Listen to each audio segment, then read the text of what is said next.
Bonjour à tous, alors aujourd'hui petit exercice sur la convexité, les points d'inflexion. Alors on nous donne donc l'expression d'une fonction, cette fonction c'est donc son expression x carré plus x exponentielle x, on note CF sa courbe, on va étudier ses variations et sa convexité. Alors, première chose à faire, d'abord pour les variations, c'est de dériver. Donc on va regarder effectivement le domaine de définition de cette fonction, c'est R, il n'y a aucun problème ici de calcul. Pour dériver, c'est un produit, d'accord? Donc ici, on a donc U de x, exponentielle x, ça sera V de x. On va dériver comme un produit. Alors, on va faire ça directement. On a donc dérivé d'un produit. Alors, je rappelle la formule, mais vous la connaissez tous. U'(V) plus UV'. Un produit est dérivable si les deux facteurs sont dérivables, ce qui est le cas. On aura donc ici, d'abord, U', la dérivée de x carré plus 1. C'est 2x fois V exponentielle x. Plus, donc, U, donc x carré plus 1, fois exponentielle x. C'est-à-dire V', parce que la dérivée d'exponentielle x, c'est exponentielle x. Et vous voyez que ça se dérive très bien. Ensuite, on factorise par exponentielle x, ce qui me fait x carré plus 2x plus 1. Alors, x carré plus 2x plus 1. Inutile de se lancer dans un discriminant, puisque ça, c'est une identité remarquable. Vous devez absolument reconnaître x plus 1 au carré. Donc ici, on a x plus 1 au carré fois exponentielle x. Pour ceux qui ne s'en aperçoivent pas, eh bien, on a un trinôme avec a égale 1, b égale 2, c égale 1. Son discriminant sera donc b carré, 4, moins 4a, c, vous voyez bien que ça fait 0. Donc une racine unique, hein, x0, qui sera moins b sur 2a, donc moins 2 sur 2 fois 1 sur 2, et ça donne moins 1. Voilà. Et vous voyez bien qu'ici, ça nous permet de factoriser en x moins moins 1 au carré, puisque c'est une racine double. Hein. La factorisation, quand on a une racine double, c'est a, que multiplie x moins la racine au carré. Et comme à vos 1, on a bien x moins moins 1, donc x plus 1 au carré. Pour le signe, c'est toujours du signe de a, sauf que ça s'annule au niveau de la racine. Et donc pour le signe de f', c'est très rapide. On peut faire le tableau directement. X, donc je rappelle que pour tout x, exponentielle x est strictement positif. Donc f' est du signe de x carré, de x plus 1 au carré. D'accord? Donc il va se passer quelque chose en moins 1, la dérivée s'annule. Par contre, on a dit c'est toujours du signe de a, puisque c'est un carré. Et donc ici, c'est plus. D'accord?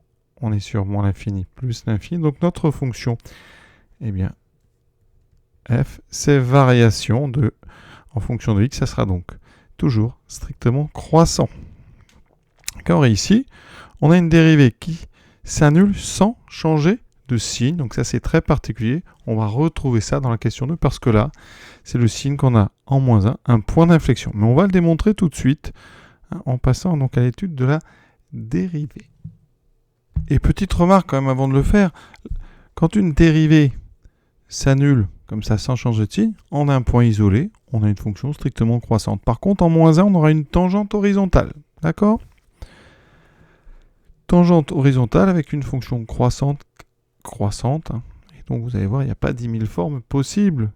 Quand on dérive f', eh bien, on va refaire la même chose sans la factorisation. Ici, on va considérer que x2 plus 2x plus 1, c'est u de x. Exponentielle, c'est toujours v de x. On applique toujours la même formule.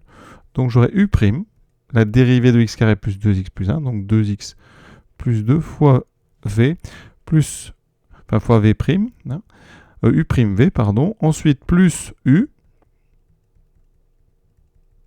fois la dérivée de v, donc ça reste exponentielle x. Comme tout à l'heure, on factorise par exponentielle x. Alors, des carrés, j'en ai x2. 2x plus 2x, ça fera 4x. 2 plus 1, 3. Et là, on a ici donc toujours, pour tout x, exponentielle x qui est strictement positif. Donc f seconde est du signe de x2 plus 4x plus 3. Et donc, je vais devoir trouver le signe de x carré plus 4x plus 3. Alors là, ce n'est pas une identité remarquable. On va devoir calculer le discriminant. Donc a égale 1, b égale 4, c égale 3.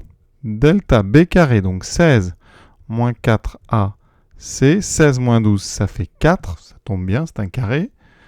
Donc on a 2 racines, x1 moins b, moins 4 moins la racine de 4, donc moins 2 sur 2a sur 2, moins 6 sur 2, ça donne moins 3, et x2, ça fera moins 4 plus 2 sur 2, ce qui fait moins 2 sur 2, ce qui donne moins 1. Ça tombe bien, on a des racines entières. On peut attaquer le signe de f seconde, puisque c'est le même signe que ce trinôme. Alors, moins l'infini plus l'infini. Donc, f seconde. On sait qu'f seconde donc, s'annule en moins 3 et moins 1. Voilà. Et c'est un trinôme avec un a égal à un positif, donc positif à l'extérieur des racines. Donc, on a ceci. Et on vient de trouver le signe de f seconde. Donc, vous voyez, on va avoir 3 zones, parce que la convexité de f, elle est reliée au signe de f seconde. Quand f seconde est positive, hein, la convexité donc de f, eh bien on sait qu'ici f sera convexe sur moins l'infini moins 3. Après on fera des phrases. Ensuite convexe sur moins 1 plus l'infini, et elle sera concave. Donc sur moins 3, moins 1. Alors vous remarquez qu'ici, en moins 1, on a changement de concave convexe. Donc en moins 1, on a un point d'inflexion. Et en moins 3 aussi, donc on a 2 points d'inflexion. Parce que la dérivée seconde s'annule en changeant de signe à ces deux endroits. Donc 2 points d'inflexion, hein, d'abscisse, moins 3 et moins 1. Alors on va regarder maintenant sur GeoGebra pour bien voir un petit peu tout ça. Là voilà cette courbe. Ça c'est la courbe de f. Je vais tracer les deux tangentes qui m'intéressent en moins 3 et en moins 1. Vous allez voir tout de suite ce qui se passe. Tangente, donc point moins 3 pour la courbe de f. Voilà. Et après, je mettrai un petit peu de couleur. Et ensuite, donc la tangente en moins 1. Ce sont deux tangentes très particulières. La première tangente, ici que j'ai mise en bleu, en pointillé, c'est celle en moins 1. Et si vous remarquez, elle est horizontale. Hein. C'est ce qu'on avait trouvé pour les variations.